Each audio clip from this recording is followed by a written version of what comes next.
शीर्षक: संकल्प की शक्ति। लेखक: Madan Mohan. Global humanity mission.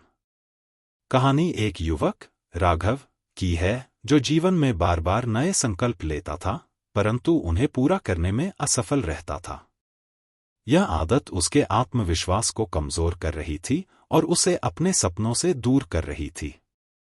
आरंभ: असफलता का चक्र। राघव हर महीने कभी नई किताबें पढ़ने का, कभी सुबह जल्दी उठने का, तो कभी नियमित व्यायाम करने का संकल्प लेता था। लेकिन 2-3 दिन बाद उसका उत्साह ठंडा पड़ जाता।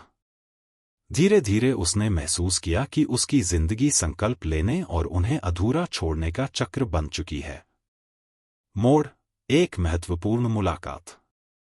एक दिन ग्लोबल ह्यूमैनिटी मिशन के अध्यक्ष आदित्य राघव के शहर में एक कार्यशाला आयोजित करने आए। कार्यशाला का विषय था संकल्प की शक्ति और उसे पूरा करने की कला। राघव ने इसमें भाग लिया। आदित्य ने कहा, संकल्प लेना महत्वपूर्ण है, पर उससे भी अधिक महत्वपूर्ण है उसे निभाना। अगर आप छोटे छोटे कदमों के साथ आगे बढ़ेंगे तो असंभव भी संभव हो सकता है। राघव को महसूस हुआ कि उसकी समस्या केवल संकल्प लेने की नहीं, बल्कि उसे पूरा करने की सही योजना और अनुशासन की कमी की थी। परिवर्तन: अनुशासन का महत्व। कार्यशाला से प्रेरित होकर राघव ने तय किया कि वह 1 महीने तक केवल एक ही संकल्प पर काम करेगा। उसने तय किया कि वह हर दिन सुबह 6 बजे उठेगा। पहले हफ्ते में उसे कठिनाई हुई, पर उसने आदित्य के बताए तरीके अपनाए। हर सुबह उठने के बाद अपनी सफलता को सराहना, अपनी प्रगति को डायरी में लिखना, किसी मित्र को अपनी योजना के बारे में बताना और उससे प्रोत्साहन लेना। सफलता: छोटे कदम, बड़ी जीत। 1 महीने के बाद राघव न केवल सुबह जल्दी उठने की आदत डाल चुका था, बल्कि उसका आत्मविश्वास भी बढ़ गया था। उसने समझ लिया कि संकल्प को निभाने की ताकत अनुशासन और निरंतरता में है। धीरे धीरे उसने अपने अन्य लक्ष्यों को भी पूरा करना शुरू कर दिया। निष्कर्ष: प्रेरणा का संदेश। आज राघव अपने दोस्तों और परिवार के लिए प्रेरणा का स्रोत बन चुका है। उसने अपनी यात्रा से यह सीखा और दूसरों को सिखाया कि संकल्प केवल इच्छा शक्ति से नहीं, बल्कि छोटे कदमों, अनुशासन और निरंतरता से पूरे होते हैं।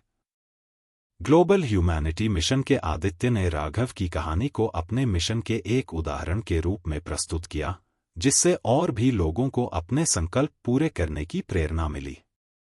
इस कहानी में विवाद समाधान, कॉन्फ्लिक्ट रेजोल्यूशन के निम्नलिखित सिद्धांतों का उपयोग किया गया है। 1. आत्मनिरीक्षण और समस्या पहचान। राघव ने सबसे पहले अपनी समस्या को पहचाना कि वह संकल्प लेता है, लेकिन उन्हें पूरा नहीं कर पाता। यह आत्मनिरीक्षण विवाद समाधान की पहली प्रक्रिया है, जहां व्यक्ति समस्या की जड़ तक पहुंचता है। 2. मार्गदर्शन और बाहरी सहायता लेना। राघव ने ग्लोबल ह्यूमैनिटी मिशन की कार्यशाला में भाग लिया और आदित्य से प्रेरणा ली। यह सिद्धांत बताता है कि कभी-कभी बाहरी मार्गदर्शन और विशेषज्ञता की आवश्यकता होती है, ताकि व्यक्ति सही दिशा में आगे बढ़ सके। 3. छोटे और व्यावहारिक कदम उठाना। आदित्य ने राघव को छोटे छोटे कदम उठाने की सलाह दी। यह सिद्धांत बताता है कि बड़ी समस्याओं को हल करने के लिए उन्हें छोटे हिस्सों में बांटकर हल किया जाए, ताकि व्यक्ति सफलता का अनुभव कर सके। 4. प्रेरणा और प्रोत्साहन का महत्व। राघव ने अपनी प्रगति को डायरी में लिखा और अपने मित्र से प्रोत्साहन लिया। यह दिखाता है कि विवाद समाधान के दौरान सकारात्मक प्रोत्साहन और आत्म प्रशंसा से आत्मविश्वास बनाए रखना जरूरी है। 5. दृढ़ता और अनुशासन का पालन। राघव ने 1 महीने तक अनुशासन और निरंतरता का पालन किया। यह विवाद समाधान का महत्वपूर्ण पहलू है, जहां व्यक्ति अपने लक्ष्य को पाने के लिए धैर्य और अनुशासन का पालन करता है। 6. व्यक्तिगत जिम्मेदारी लेना। राघव ने अपनी असफलताओं के लिए दूसरों को दोष देने के बजाय खुद जिम्मेदारी ली। यह विवाद समाधान का प्रमुख सिद्धांत है, जहां व्यक्ति अपनी गलतियों को स्वीकार कर सुधार की प्रक्रिया शुरू करता है।